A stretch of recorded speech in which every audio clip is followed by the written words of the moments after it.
मजा नहीं आ रहा है। पिक्चर चालू करो बे। पत्थर मारने का संविधान में कहां पर इजाजत है ये भी बता दीजिए। लेकिन बाबर की विल की जो आपने बात कही, बाबर की विल आपको इतने अच्छी तरीके से पता है, स्कॉलर है ना आप। रिजवान साहब अब आप जवाब दे दीजिए। जी तो देखिए नाविका, छोटा सा वकील हूं लेकिन ट्रायल कोर्ट का वकील हूं, सुप्रीम कोर्ट हाई कोर्ट का नहीं हूं। मुझे पता है किससे क्या सवाल पूछना है। जैसे ही अतीकुर रहमान ने बाबर के ये वकील बने, मैंने साबित कर दिया कि डीएनए एक है। या तू समझा? हाँ। नहीं, तू समझा नहीं। यानी योगी गलत नहीं कह रहा, बात खत्म, केस क्लोज, नंबर 1।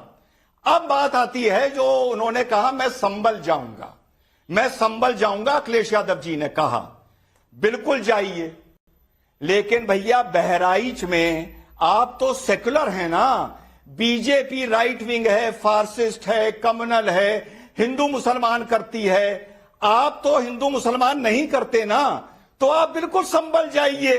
लेकिन जब राम गोपाल मिश्रा को गोली मारी गई थी हरा झंडा नोचने के लिए, वो भी गलत था, उसे छत पर नहीं चढ़ना चाहिए था, लेकिन छत पर चढ़ने की सजा मौत नहीं हो सकती। बात तो सही है। तो भैया अखिलेश यादव जी, आप राम गोपाल मिश्रा के घर भी चले जाते। भाई चुनाव तो आप बहराइच से भी लड़ते हैं ना। तो अब आप ये बताइए कि क्या आप हिंदू मुसलमान में फर्क करते हैं या एक समझते हैं? अगर कोई फर्क नहीं है तो आप बहराइच क्यों नहीं गए और राहुल गांधी बहराइच क्यों नहीं गए? अरे बाप रे, ये तो धोती खोल रहा है। और तीसरी बात, फिर अपनी बात खत्म करूंगा। तहसीन भाई ने कहा कि विपक्ष ये सवाल जरूर पूछेगी कि बाहर से लोग कैसे आ गए, पाकिस्तान के वहां पर कार्ट्रिजेस कैसे आ गए। नाविका ये जरूर पूछेंगे, लेकिन ये नहीं पूछेंगे अरे नाविका इतने पत्थर आ गए जितने ईटे के भट्टे पे पत्थर नहीं होते। क्या बात कर रहे हैं बाबा?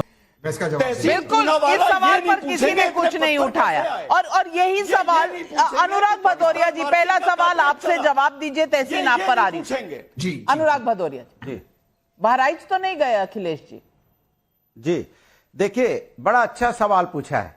वही नाविका जी मैं पूछना चाहता हूं कि वो लखनऊ में बहुत दूर नहीं है, भारतीय जनता पार्टी की सरकार पूरी की पूरी कैबिनेट यहां रहती है।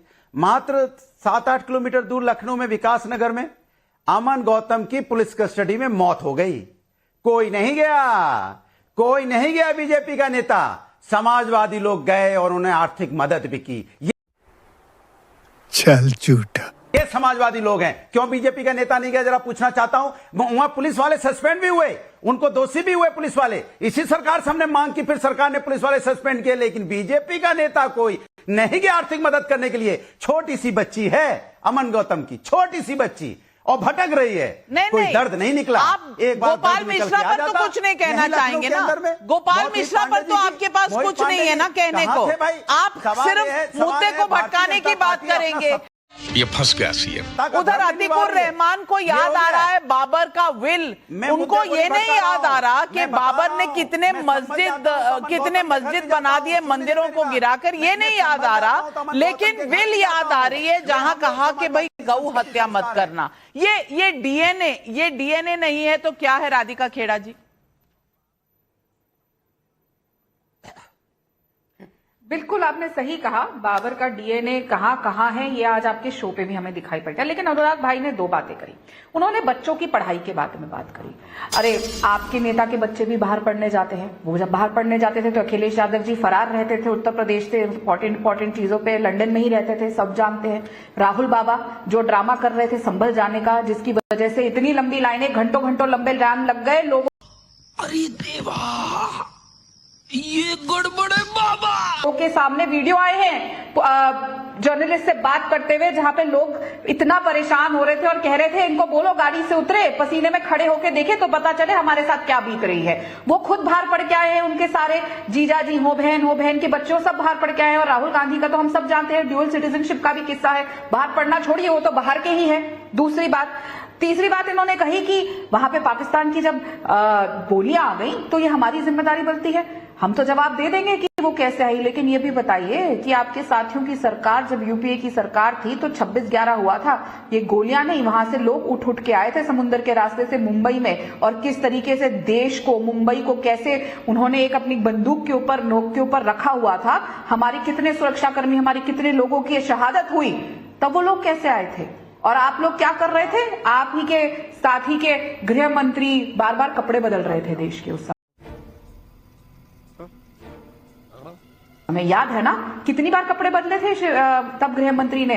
और मुख्यमंत्री महाराष्ट्र के कांग्रेस के आपके साथी के मुख्यमंत्री देशमुख साहब, वो तो पिक्चर की शूटिंग करवाने गए थे अपने बेटे की। तो मेरे वहां पे मुंह खुलवाएंगे ना, बात यहां से शुरू होगी तो लंबी दूर तलक जाएगी।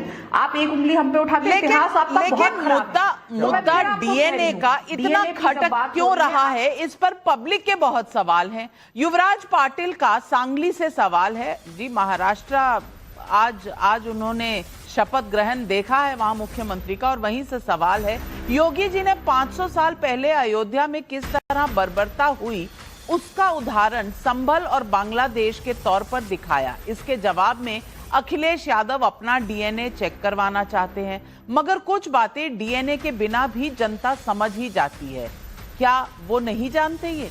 पवन कुमार का राजस्थान से सवाल है, योगी जी ने बाबर से लेकर बांग्लादेश के डीएनए की बात की, किसी का नाम नहीं लिया, फिर अखिलेश ओवैसी क्यों इतना दर्द महसूस कर रहे हैं? नरेश चंद्र शुक्ला का यूट्यूब पर सवाल है, क्या डीएनए पर सिर्फ अखिलेश जी को ही बोलने का अधिकार है? अगर सीएम योगी इस पर बोलते हैं तो अखिलेश जी इतना बुरा क्यों मान लेते हैं? जवाब दीजिए अनुराग भदौरिया जी। मेरा सीधा सा मानना है कि जो जिम्मेदारी है उत्तर प्रदेश की सरकार की, वो अपनी जिम्मेदारी से क्यों भाग रही है? उनकी जिम्मेदारी है कि जवाब देना चाहिए कि संभल में दंगा क्यों हो गया, पुलिस प्रशासन वहां फेल क्यों हो गया, तू है कौन रे? इंटेलिजेंस डिपार्टमेंट फेल क्यों हो गया, आपने सैनिटाइज क्यों नहीं किया, क्यों नहीं ड्रोन कैमरा वहां पे लगाया जिससे आपको पता चल जाता है कि वहां पे पत्थर कहां से आ गए। छू मंतर से तो पत्थर आए नहीं, छू मंतर से तो भीड़ आ नहीं गई। इसका जवाब जरूर आना चाहिए। मैं जानती हूं कि ये सवाल सही है, ड्रोन का फुटेज है, सब कुछ वीडियो में कैद है, इसका जवाब जरूर आना चाहिए, लेकिन जवाब ये भी तो आना चाहिए इतने पत्थर कहां से आ गए और ये पत्थरबाज कहां से आ गए। ये सवाल तो आप कभी नहीं पूछते, क्यों नहीं पूछते अनुराग भदौरिया? यही सवाल पब्लिक का है। मैं पूछ रहा हूं ना, कहां से आ गए पत्थरबाज, कहां से आ गए पत्थर, वही तो पूछ रहा हूं मैं। नाविका जी, इसका जवाब मैं दे दूं? कवर तो फायर पूरा है आपका। ये पत्थर कैसे आए?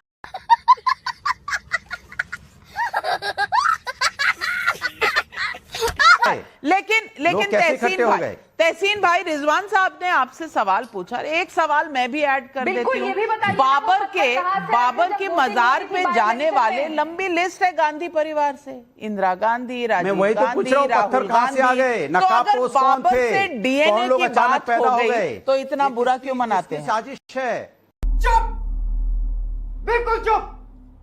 हिम्मत कैसे हुई तेरी मुंह खोलने की? साजिश भी तो पता चलनी चाहिए। जवाब दे देता हूं। ऐसे जिन्ना के मजर पे जाकर सजदा करने वाले और कहने वाले कि जिन्ना से ज्यादा इस मुल्क में कोई सेक्युलर व्यक्ति नहीं था, वो कौन थे? वो आप भी जानते हैं नाविका जी, और मैं भी जानता हूं। खैर, बात पास्ट की नहीं, लेकिन अगर वर्तमान की बात करें तो औरंगजेब की मजर आज भी वर्तमान केंद्रीय सरकार उसे संभाल रही है, मेंटेन कर रही है और उसको रिस्पेक्ट दे रही है।